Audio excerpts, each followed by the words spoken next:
Welcome to our YouTube channel. Murakaza neza mu muryango wa Terike Media.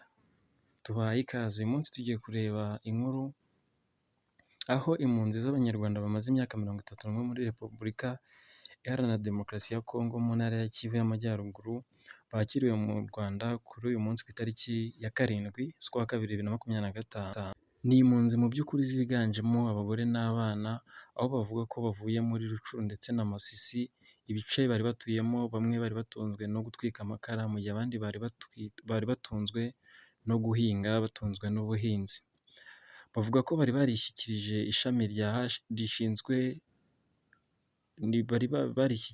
ishami ry'umuryango w'abibumbye ryita ku mpunzi HCR ngo batahe mu Rwanda ku wa 27 Mutarama 2025, ariko nk'uko mubizi nk'uko twabibonye hari imirwano muri Goma bituma urugendo bari bafite rusubikwa.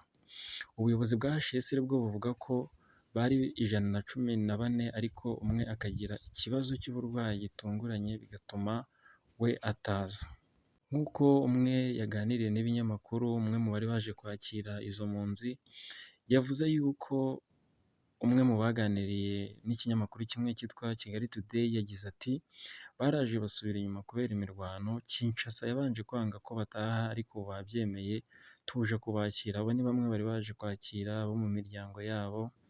Mu gihe uraye neza wo mu murenge wa Kanama mu karere ka Rubavu avuga ko yabaga ahitwa Kamatembe, yari amaze ukwezi mu kigo cya HCR, atashye mu Rwanda afite abana 4. Naho impamvu yatumye adataha avuga ko byatewe n'ababaca intege kubera amakuru baba bafite adahagije. Agira ati